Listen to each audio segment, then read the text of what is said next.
بسم الله الرحمن الرحيم اللهم صل على سيدنا محمد وعلى آل سيدنا محمد وبارك وسلم. وقال الله تعالى: قل للمؤمنين يغضوا من أبصارهم ويحفظوا فروجهم ذلك أزكى لهم إن الله خبير بما يصنعون. أما بعد.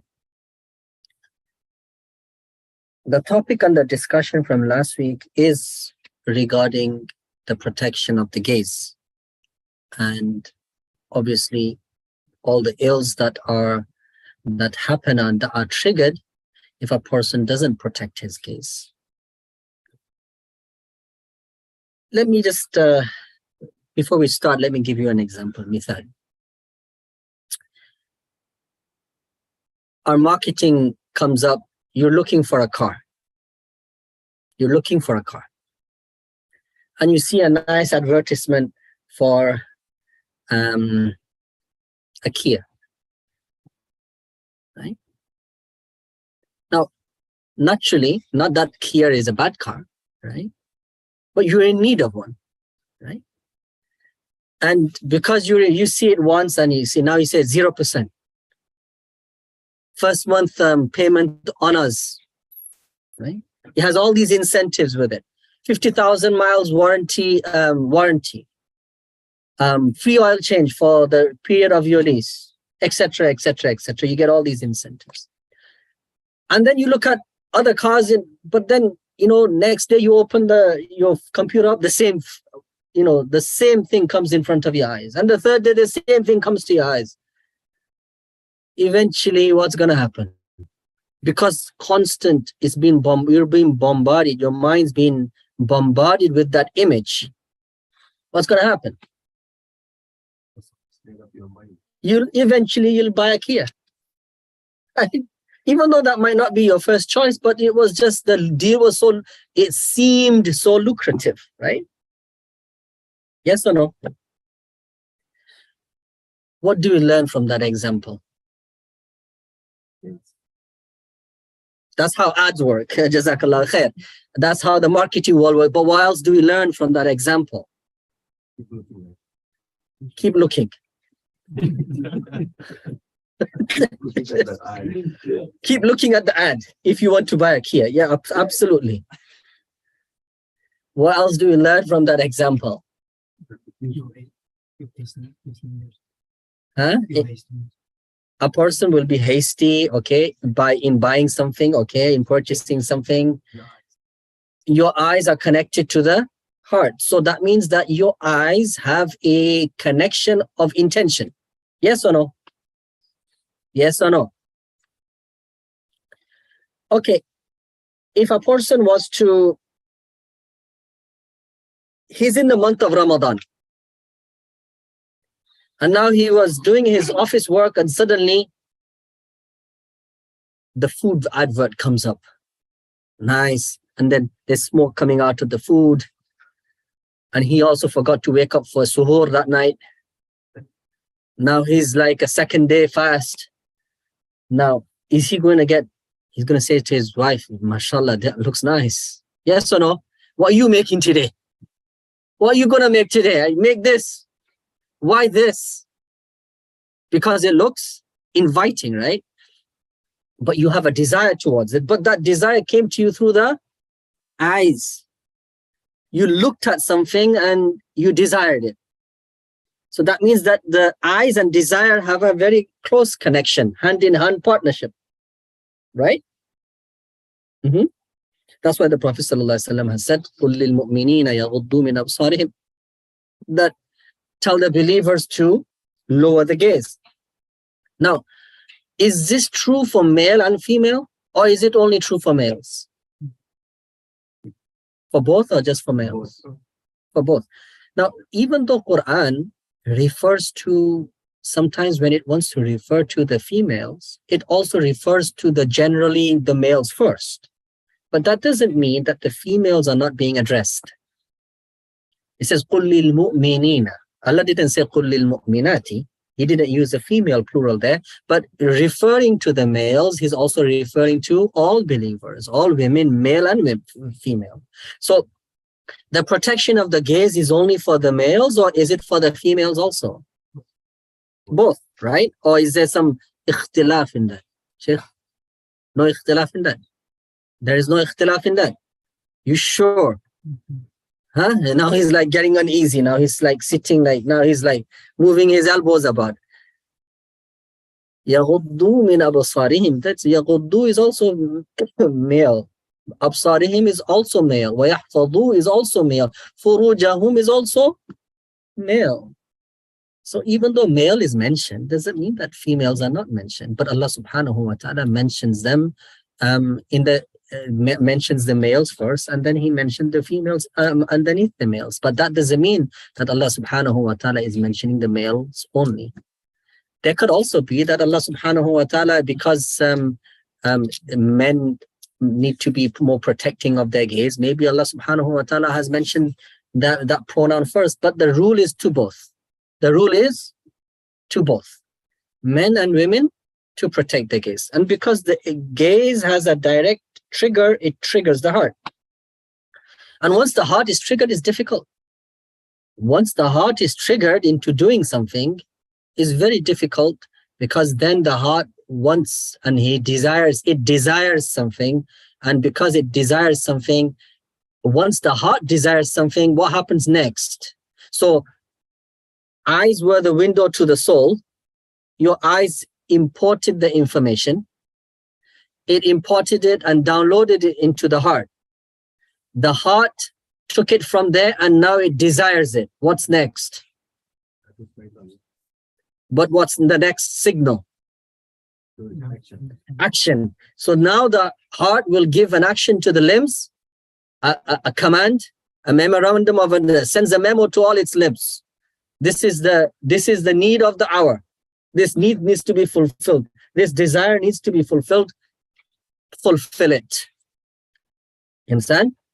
And then the limbs execute. Limbs execute the transmission and the directive of the heart. That's why Allah subhanahu wa ta'ala says, Allahumma thabbit qalbi ala dinik wa ala ta'atik. That Allah subhanahu wa ta'ala keep my heart firm upon your obedience. We don't know when this heart can give the wrong signal. Ya musarrif al-qulub, or the one who turns the heart. The heart can give the wrong signal anytime. And you know when the heart can give the wrong signal? What can trigger the heart to give a wrong signal? Yes. The gaze. What else? What else? I keep freezing here, but it's okay, as long as the voice is going through. Your ears? Your ears. All senses. Yeah, all senses. What else? The people around you. What else? Good. What else? Your hunger. Your hunger. Absolutely. What else? Hunger for what? Your thirst. Okay. Okay. Thirst for what? Water? Yes. Okay. What else? Maybe intrusive evil thoughts. Say again? Intrusive thoughts. Intrusive thoughts. I'm looking for something else. I'm looking for a specific answer. You said it. You said it. You said one main one, but there's another one. Waswasa, yeah. But the waswasa comes from where? Your heart. But so the heart is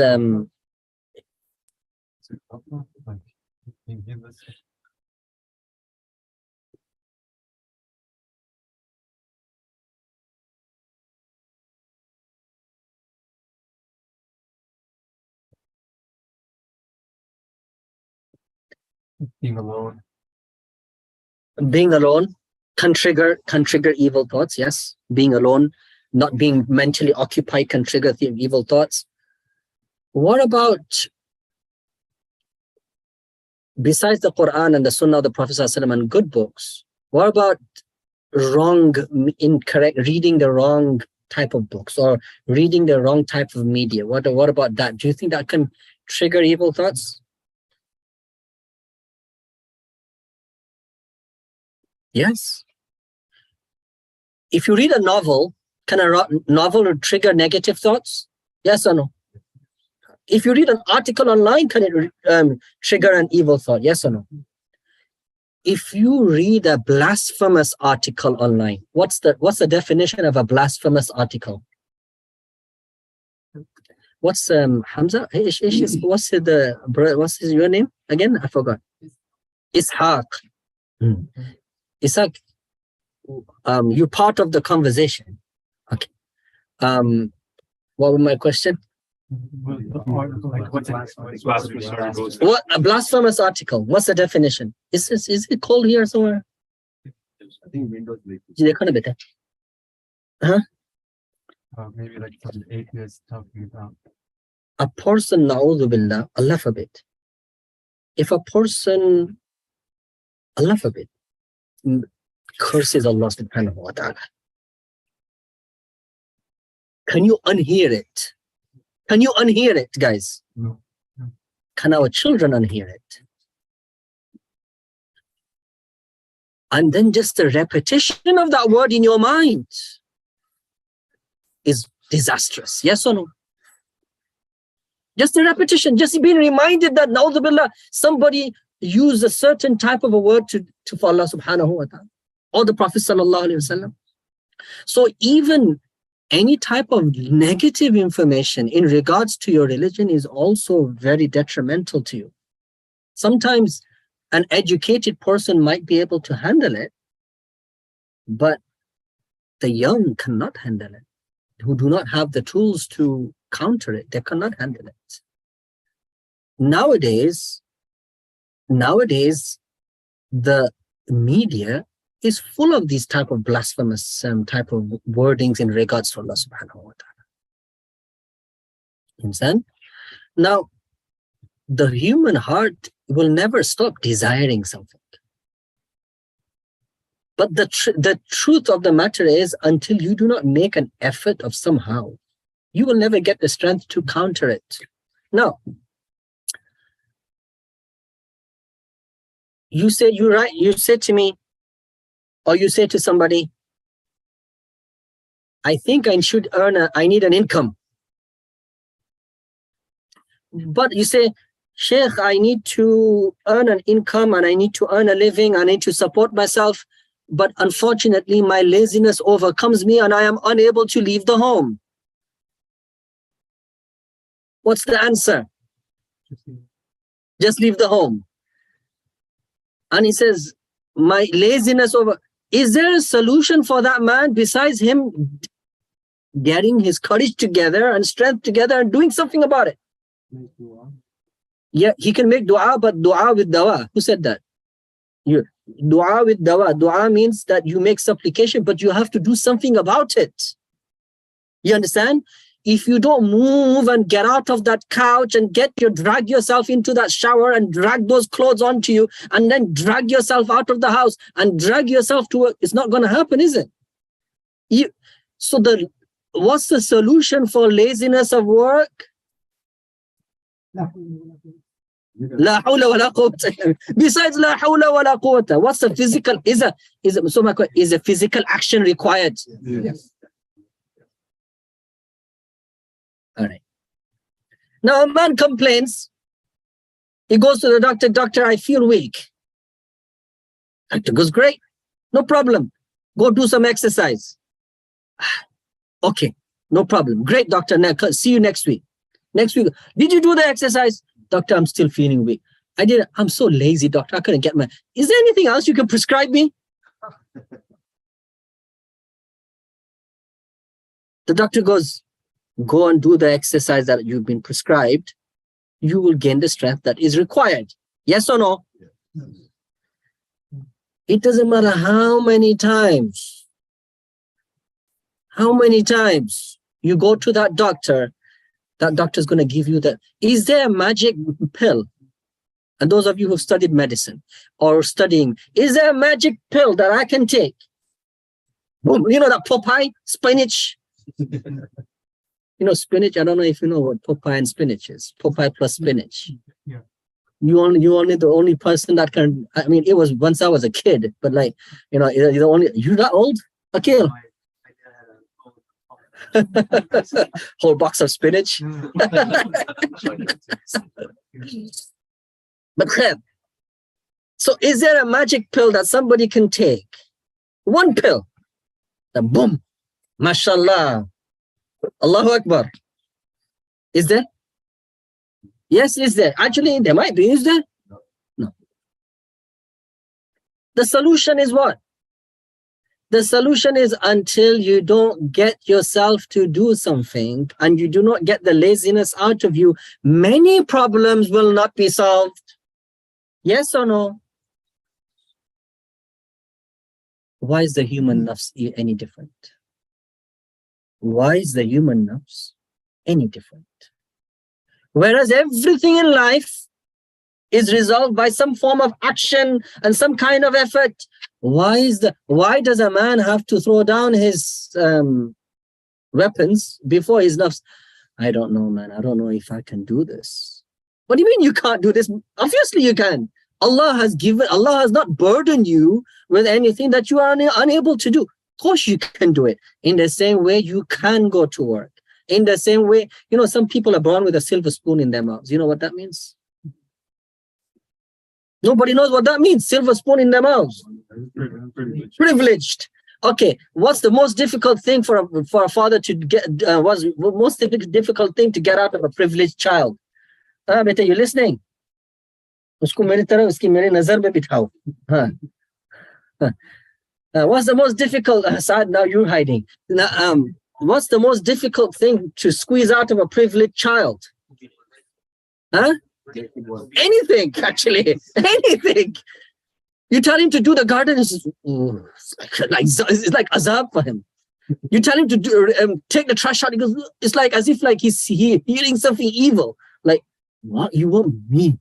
Like me, your child. Allahu Akbar, you want me to take the trash out? Astaghfirullah.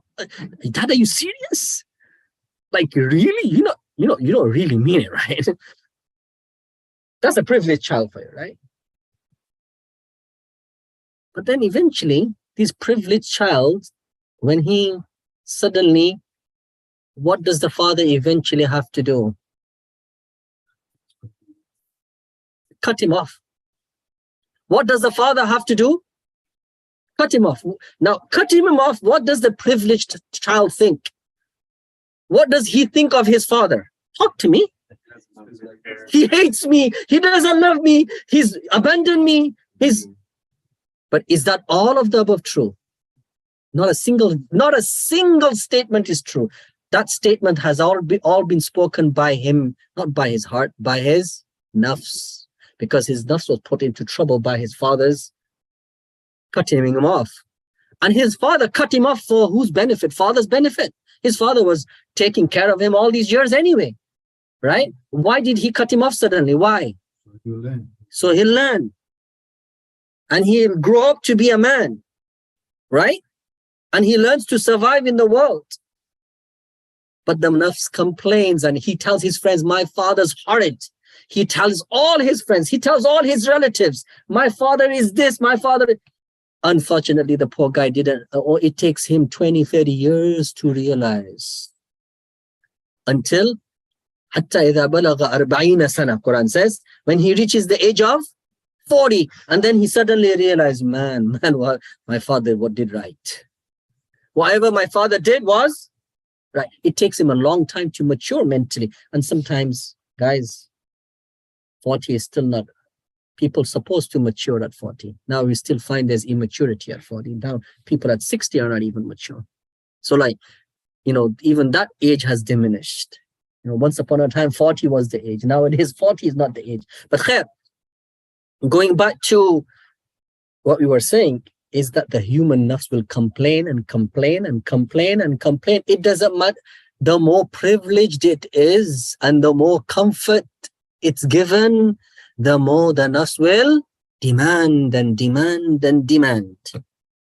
That's why sometimes the Prophet ﷺ has encouraged us to dress nice, but at the same time, he's also encouraged us to dress simple. But at the same time nice, and at the same time simple. It doesn't even, for the other person, it doesn't make sense. But it makes all sense. What does it mean? that your nafs needs to have both experiences. You have to give both. You have to be comfortable in nice clothes, and you also have to be comfortable in plain clothes. You get it? In plain, both type scenarios are being addressed, right? So, and when it comes to eating the same, everything is the same. Eating, drinking, everything is the same. But going back to the main topic on discussion, that when a person is told to protect his gaze, he needs to protect his desires. He cannot look and she cannot look at things that are prohibited and haram and etc., etc., etc. What does the nafs do? What does it do? It's like, oh my God, it's like so much restriction, man.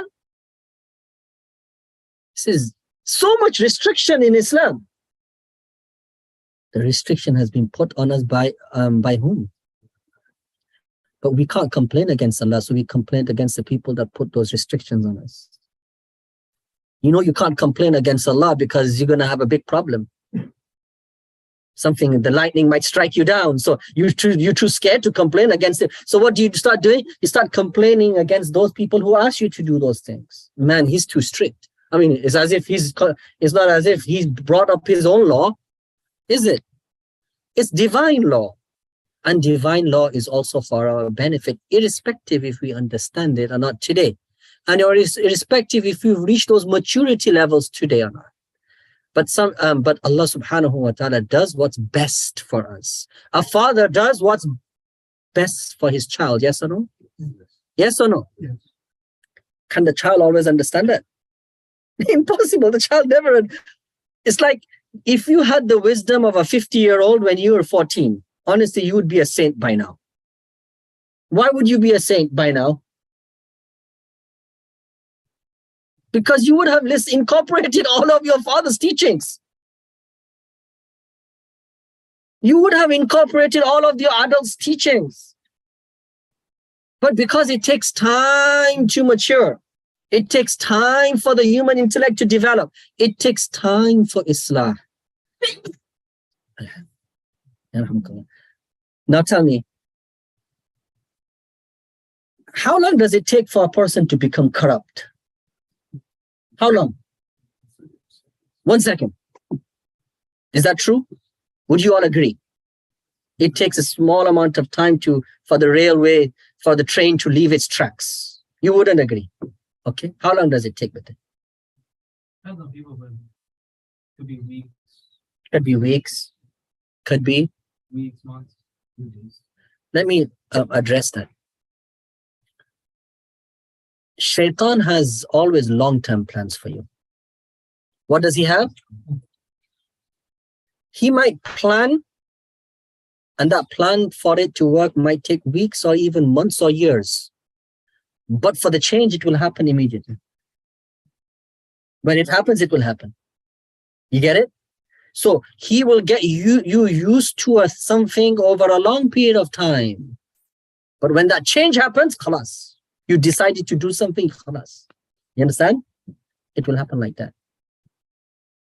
If a person has the habit of not protecting his gaze, he's not protecting his gaze slowly, slowly, slowly, slowly. Even though his limbs are receiving commands from his heart, do something about it, and he's not doing something about it, he's not doing something about it, he's not doing something about it. But what? Guess what? One day he will. And that one day will be immediate. You get it? Because the heart is giving constant signal, do something, do something, do something, do something. The mind, it will now look for opportunities. The only reason you've not done something about it is because the opportunity didn't present itself. The moment the opportunity presents itself, you'll do something about it. Do you get it now? Huh? So the command, the human heart will give the command, and that's the dangerous thing about it. That when you are any negative information that is received, the human heart will give the command. Now, Everybody knows wine is haram, yes or no? We dislike it, yes or no? We even dislike the smell of it, yes or no? But sometimes the heart can still be inclined towards it. A small inclination. Sometimes in the thirst of Ramadan, in the desert, you might not get thirsty in the United States, but trust me, those people, have you seen third world countries? These guys wake up in the morning and they're working on the road in that heat. And sometimes you just drive past it and say, how does this guy fast? How does he fast, right? SubhanAllah, they have to go out of their way to fast. They're construction workers. How do they fast in that heat? Now, do you think a glass of water would be pleasing to them? Of course it would be. But then sometimes you see an advertisement or somebody's marketing something. It might be wine, it might be whatever, but it's marketed in a way that inclines you to fulfill your thirst. The heart wants to fulfill thirst. Yeah. So what does it do? What does it do? Huh? Even though you will not be inclined towards it, but the signal will still go out that you need to do something about your thirst. The signal will go out. That's how important. You're sitting in a gathering. Allah forbid, Allah forbid, Allah forbid. Everybody's drinking wine. Everybody's drinking wine.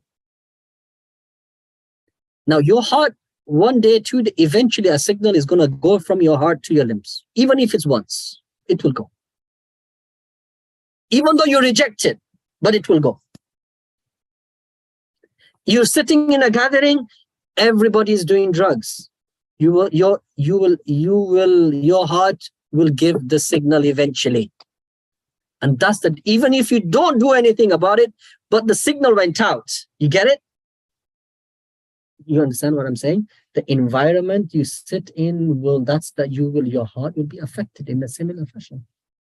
The heart will give similar type of it will tune into the frequency of its gathering, and it will give an indication accordingly. It will give an indication accordingly. And this is what is very important that we need to understand. That a person shouldn't think that he is free from doing things. A person shouldn't think that he's great, because you don't know when your heart's going to give you another naudhu signal. Some people receive 50 signals, they don't do anything about it. Some people receive one signal and they're on the floor.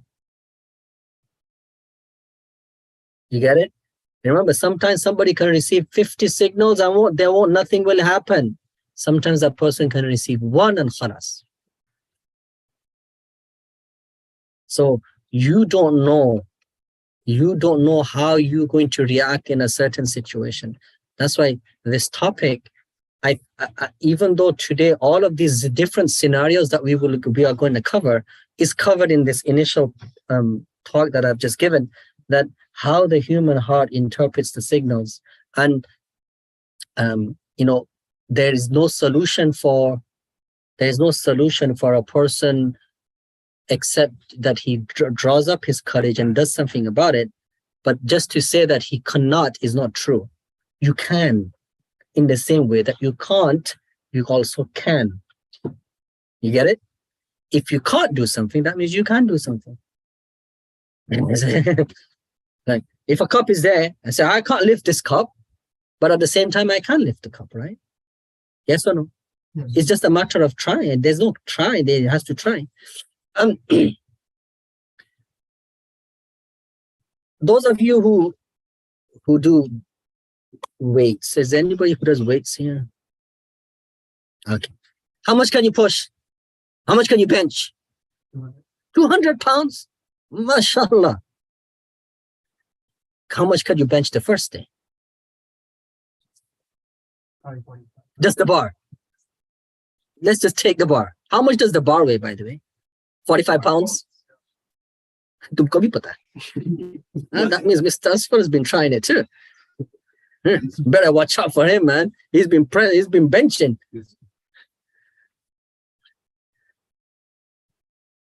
Now, the first day, 45 pounds. And like you see the guy next to you, he's got all these tons of weights on, and you're thinking, man, I could never do that. But you can you? You can. Eventually, you have to work your way up to that level, yes? So why is it any different in spiritually? Why is it any different in anything that is done to in a spiritual sense? For example, we hear that Imam Abu Hanifa rahmatullahi alayhi used to pray salat in the month of long hours he would spend in salat. Like so much so that when Imam Abu Hanifa rahmatullahi alayhi passed away, somebody went to his neighbor and he goes like, there used to be a pillar there. It's no longer there. He said, well, that pillar was Imam Abu Hanifa rahmatullahi alayhi each night standing in prayer. He didn't realize it wasn't a pillar because he was always there. Every time he looked, that pillar was there. So these people, mashallah, they built up the stamina.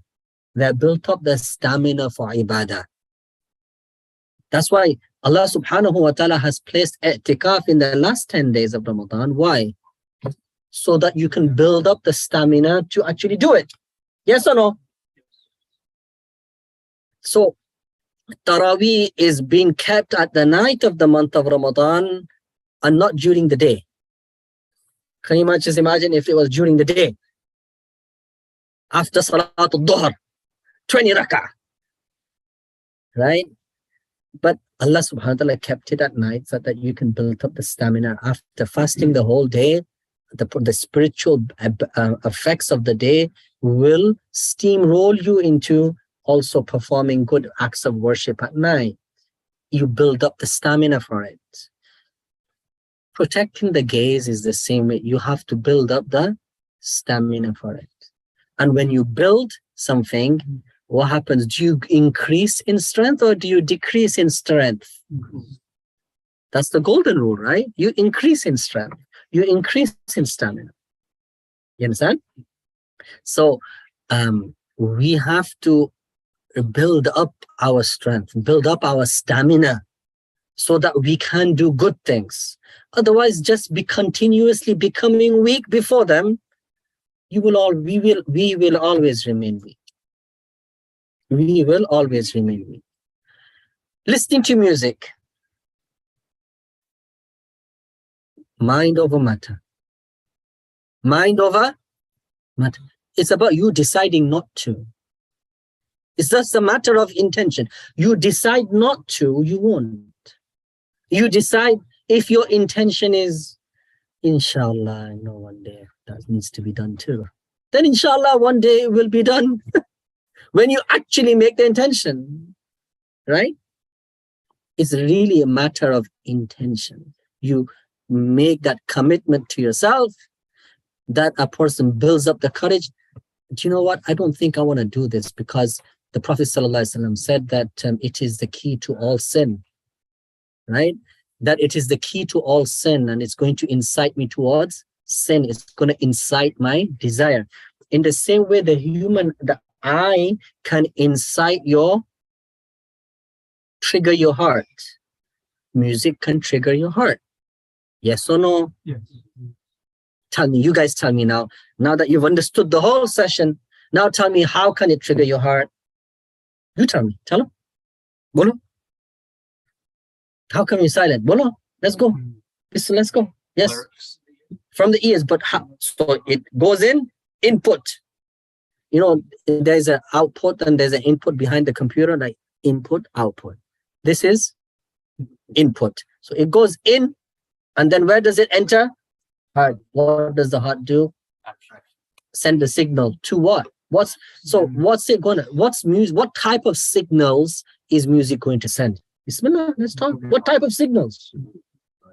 But what type of action? So dancing, number one. Number two, humming, singing, moving your limb. Okay, what else? Committing evil. Let's be more specific. It's no problem. Let's be more specific. Somebody can take those lyrics to put, even listening to, are those lyrics, the wording itself, are there any permissible lyrics in there? Are they really singing something beneficial? Are they like, divinely inspired lyrics? Yes or no? No. Even the lyrics are inspired by who? Shaitan. So those lyrics, what do they do to you? They create darkness in your heart because you cannot unhear them. Once you've heard them, can you unhear them? I said, when's the last time you went into your heart and says, listen, put this into the trash can and delete it? Can you do that? No, you can't. Ask me how. Ask me to prove it.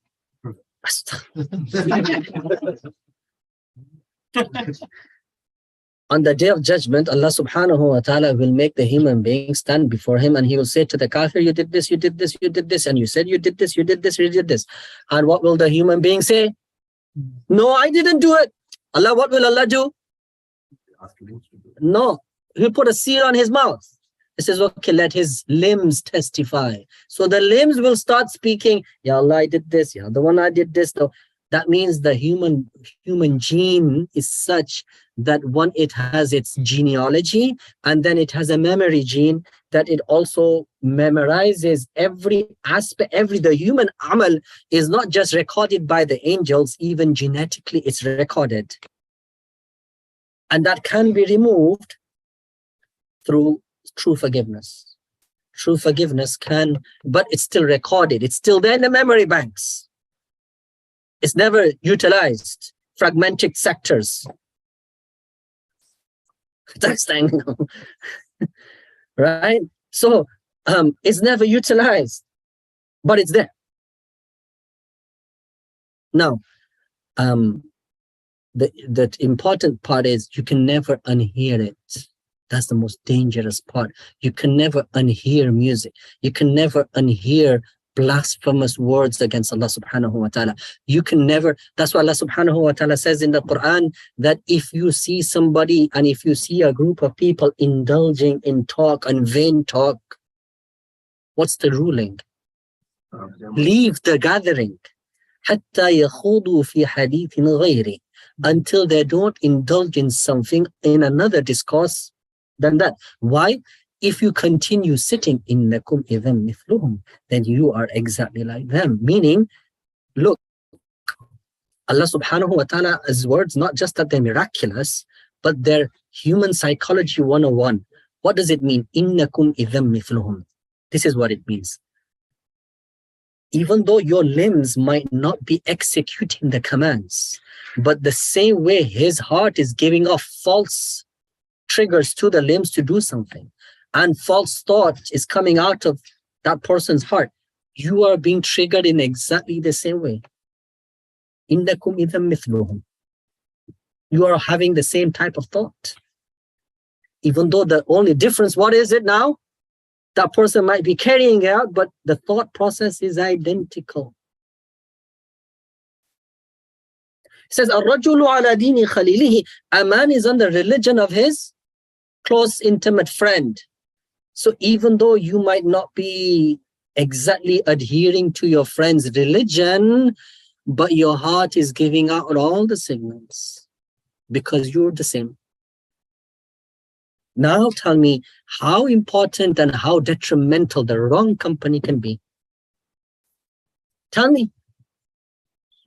So who do you want your children to be sitting with? You. You understand?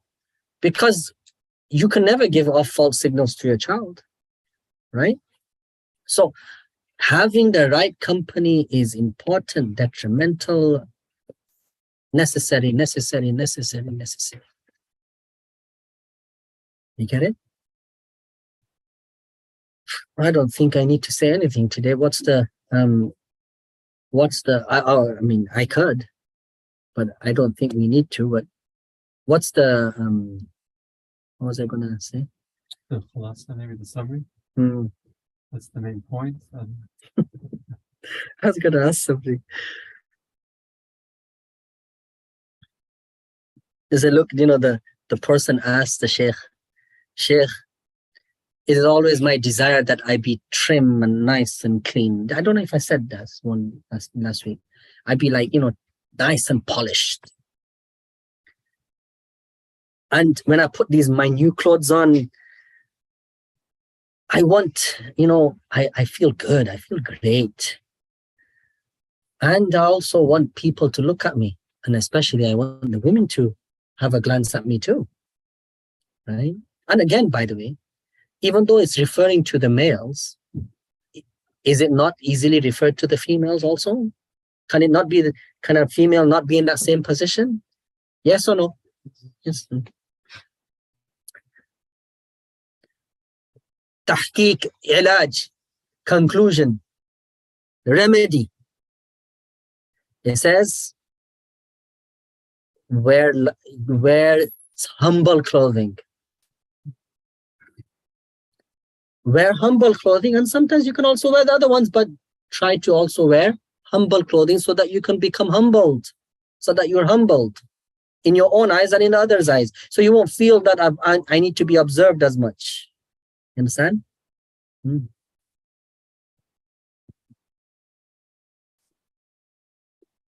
Because sometimes I feel that nobody is better than me. I feel that I'm on top of the world, everybody. I'm it. You know what is I'm it? Underlined, bolded. Move it to one side too. What does that mean? Italic. Huh? Give it a bit of a lean. So there is, I'm it. Because and I give my self-preference over others.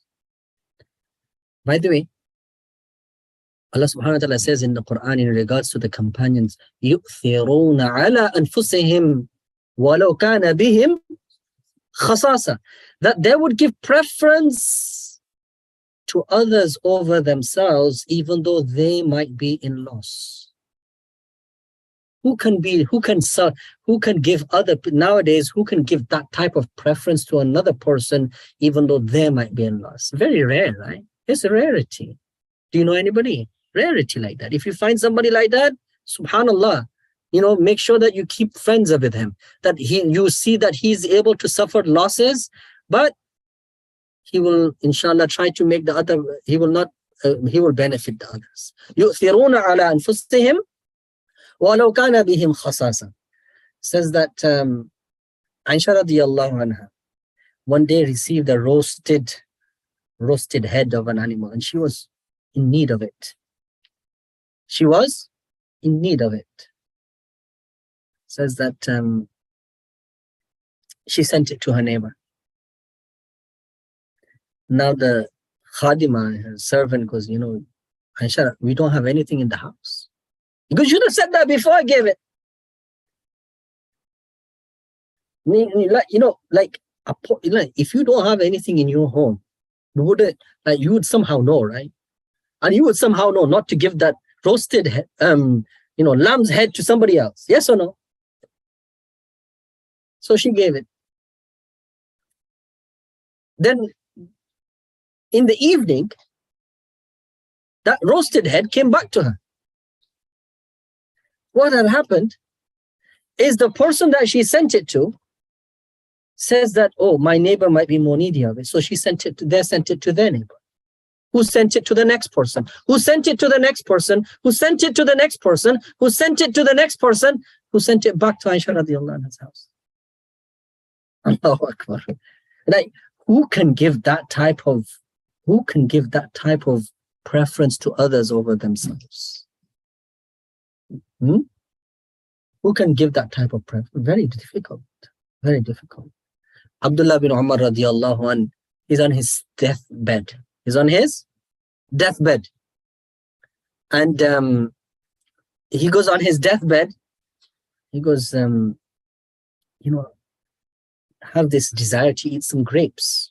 The nice, mashallah, small ones, put in the wine grapes, mashallah. So the Sahaba went out and they bought some grapes for him. He goes, he was about to put it in his mouth, and somebody knocked on the door, asking for food. So Abdullah bin Umar radiallahu anhu gives he goes, go give these grapes to that person. Now, these guys were like, like he's on his like last, and this, so that when they gave it to that person, the sa'il on the door, and then they followed him. He said, listen, can we buy this back from you? So they bought it back from him, and they brought it back to Abdullah bin Umar radiallahu anhu. This side goes, that's strange. Goes back and knocks on the door again. He goes, is there anything? Abdullah, he was about to put the grape in his mouth. He goes, Sa'il on the door, give him the grapes. Can you imagine? You're on your death. You probably think, listen, guy, I'm going to die anyway. This is my last grape. Let me have my grape. Who cares? You're still alive. You'll get somebody who will give you grapes. So he gives it to him. So the Sahaba, radwanullahi ta'ala alayhim ajma'in, they pursue this Sa'il again. He goes, listen, buy the grapes back of you. But now like this Sa'il goes, wow, this is a great deal. He goes back and knocks on the door again. Abdullah bin Umar radiallahu anhu was about to place the grapes in his mouth, and the third time, can you imagine the third time he says, go and give this to whoever is asking on my door. So he gives those grapes to the person. Then the Sahaba sometimes go out and say, please don't come back here. We're going to buy. What do you want? What's it going to take to get rid of you? Oh, he goes, why did you ask me that in the first place? So eventually they get rid of the guy. And they bring those grapes back to Abdullah bin Umar radiallahu. But you see, Allah subhanahu wa ta'ala explains the attributes in the Quran. وَيُؤْثِرُونَ عَلَىٰ أَنفُسِهِمْ وَلَوْ كَانَ بِهِمْ خَصَاصًا. They give preference to others. Give it to others, even though they might be in loss at that time. That is a beautiful attribute. Beautiful. But you can never do that, guys, if you're arrogant. If you think you're it. If you think that you deserve, if you think that you are deserving of something, you can never give preference to another person. And these are those things that take out that humanity and that love from our hearts.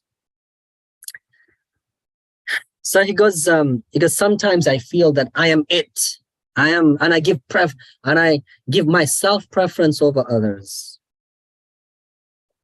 Because when I get these thoughts, I eventually reprimand myself. And I think about my sins. And then that supreme thoughts that I had about myself slowly dissipate. They slowly disappear.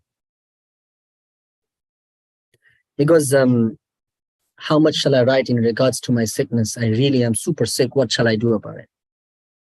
He goes, do something, Sheikh. He goes, please do something about my state. Sheikh writes back to him. You know how Sheikh was. He goes, you're not here. How can I do something about it? You're not even here with me. You're asking me to do something about it halfway across the globe. How am I going to do something about it? Get yourself here if you want me to do something about it. Because even if I had some effect to affect you, that would not have any effect, you being so far. Even if I had something to affect you, it would not have any effect. Because technically, Sheikh was saying to him that if you were to stay in the company for a period of time, inshallah, Allah subhanahu wa ta'ala will heal your wounded heart. Allah will heal the wounded heart. That's what Sheikh was trying to say to him. Sometimes, having good company. Now, I'll give you a mithal and then I'm done for today. That's it for today. We'll do extra muraqabah, inshallah. Shaykh Rahmatullah Ali was traveling on a train. Time for salat came. He stood up and prayed salat. The person that he was next to, he was engaged with him in talk and discussion, didn't pray, and nor did Shaykh ask him to pray.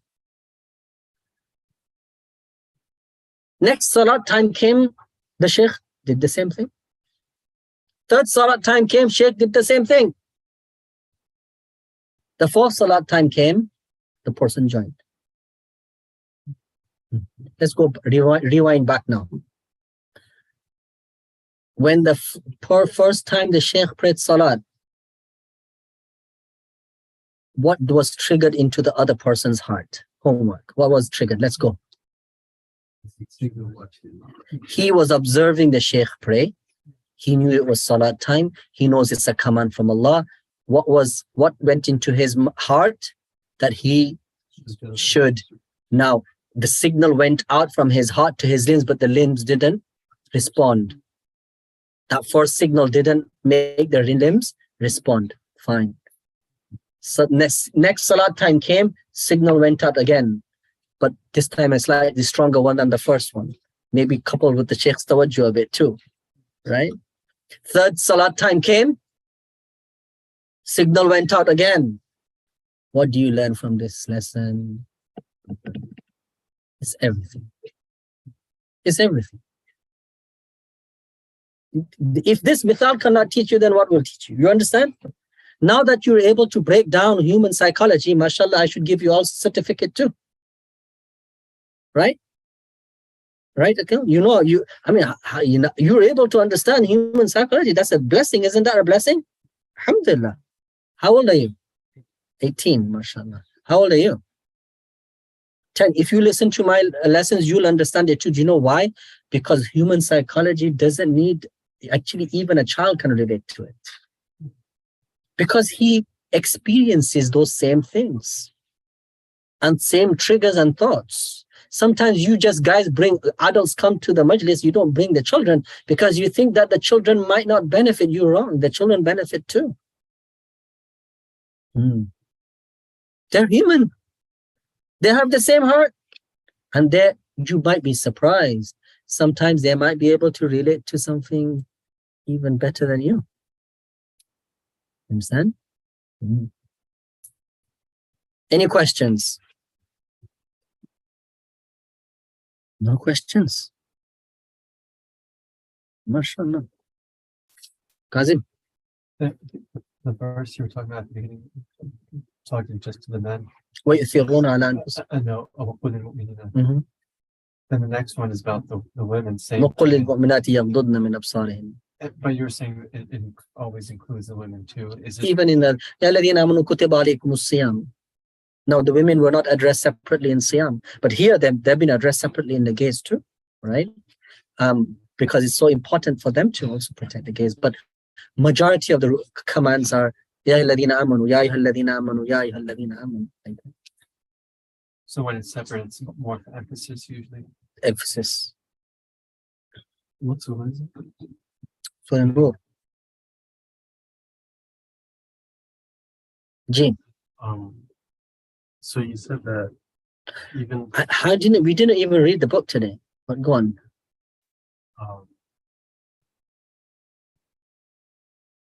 Even unknowingly, like if you see something, hear something, or read something, like it has an impact on our. Absolutely. So like, how do you reconcile with that? Like, because it's in there, like it's not going away. So. But your afkar, your awrad, your salat, inna salata tanha anil fahsha'i wal munkar, takes care of all that. Takes care of the daily rubbish that we accumulate.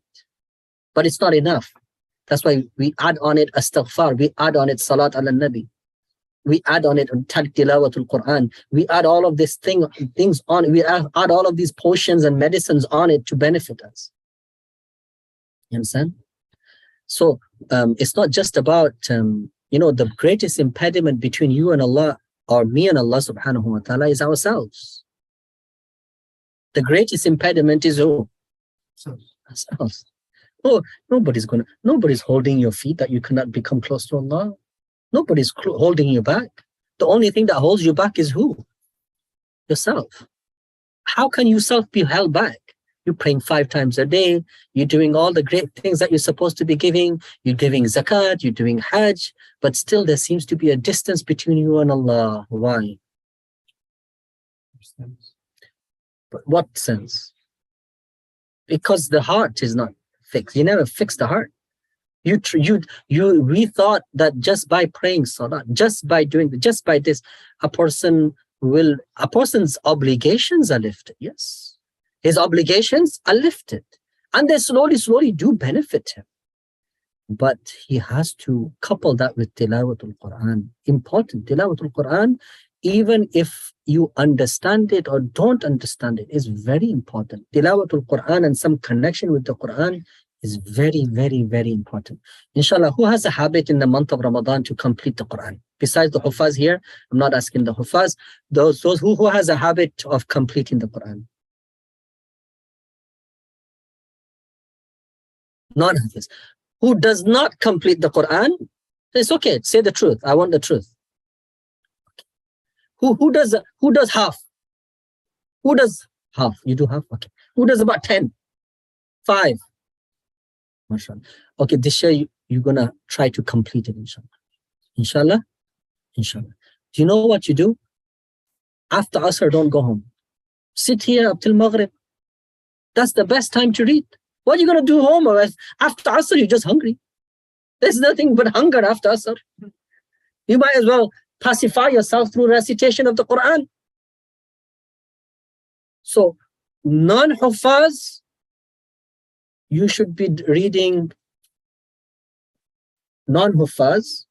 Those who are not Hafiz, they should be reading Quran as much as possible. Those who are Hafiz and who are not doing Taraweeh. So those who are Hafiz, not doing Taraweeh, they should read everything that they've memorized over and over and over and again. You understand?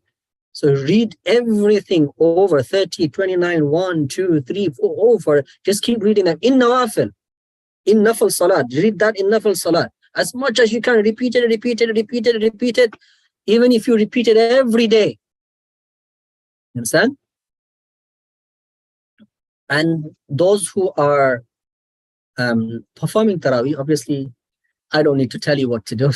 If you don't do your homework, you're going to have a problem when you say Allahu Akbar. But sometimes even the Hafiz can become overconfident. Yes or no? You know, the first day he recites Alif Lam Mim as if he's never recited any juz like that because he's so nervous. But then slowly, slowly he starts getting the confidence of being on that musalla. And then instead of reading it 10 times, he might read it 9 times or 8 times or 7 times and see the numbers start, because his confidence is growing, his numbers are reducing. You understand?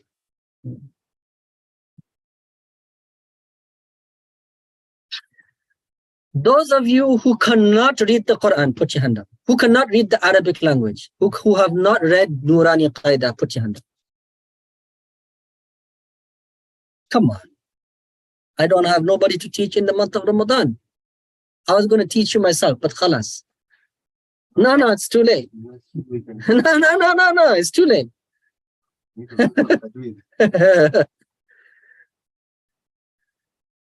After Asr, inshallah, teacher. After Asr, inshallah, teacher. Khair. Jazakallah khair. Farhan, how much do you do?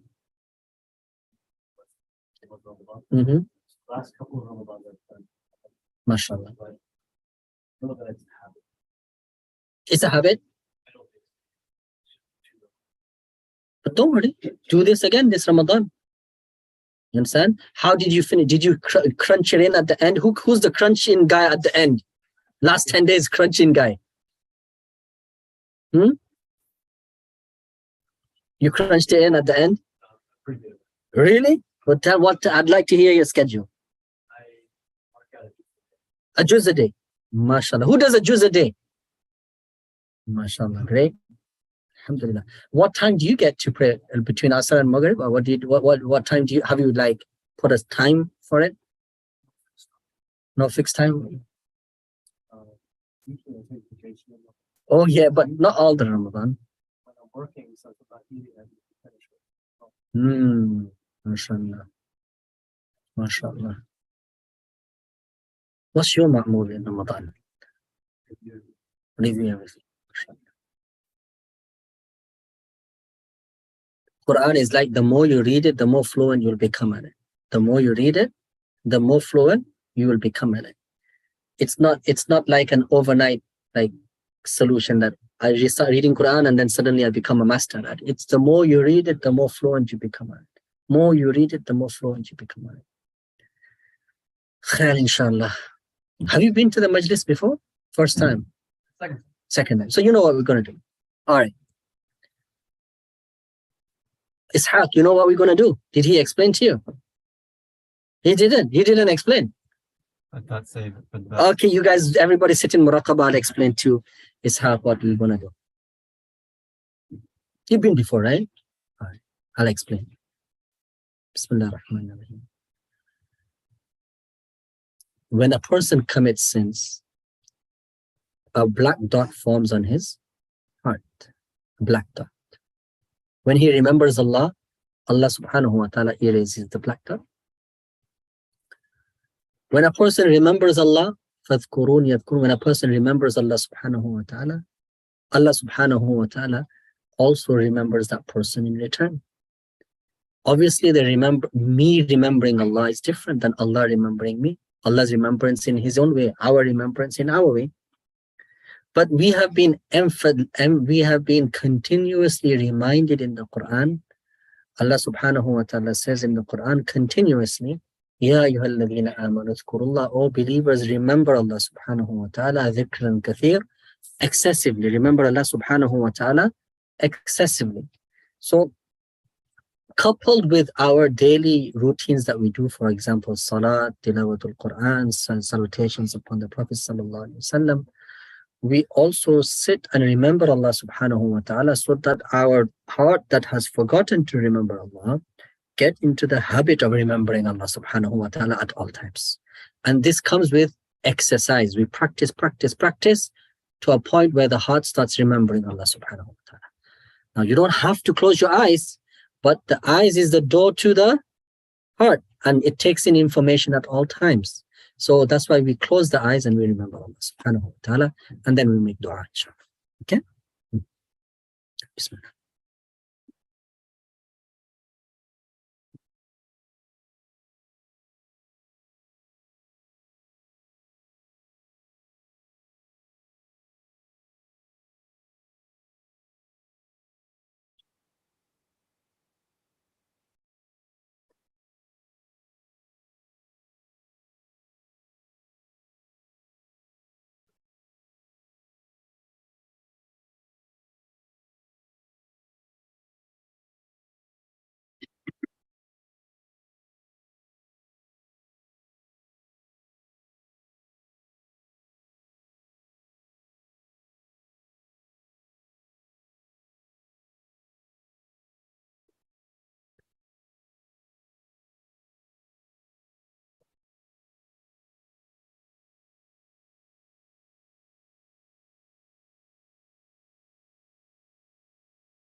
La ilaha illallah.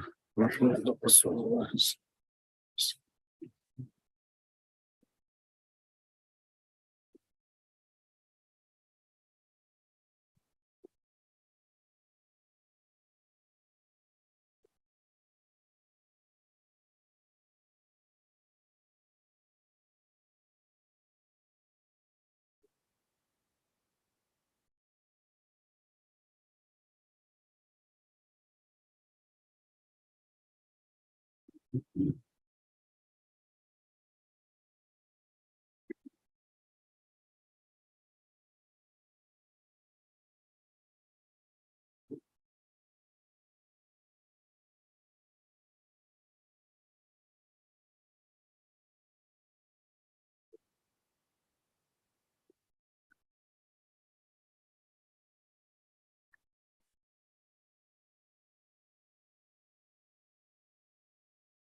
برحمتك يا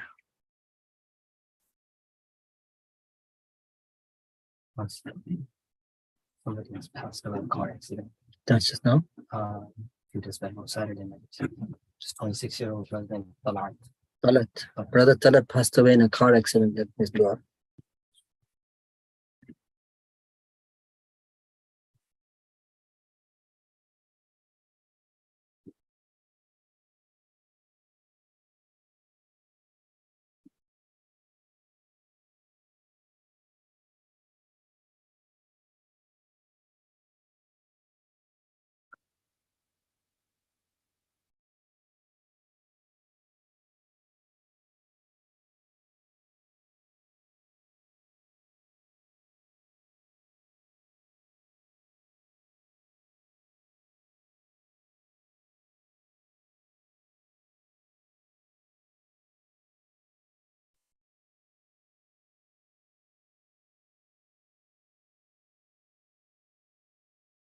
برحمتك يا رحمن.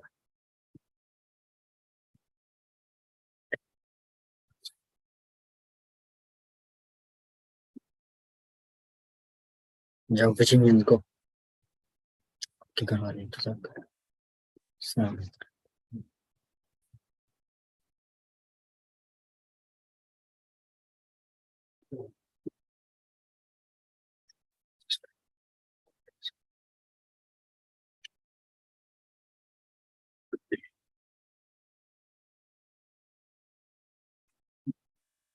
जज़ाकल्लाह खैर अस्सलाम वालेकुम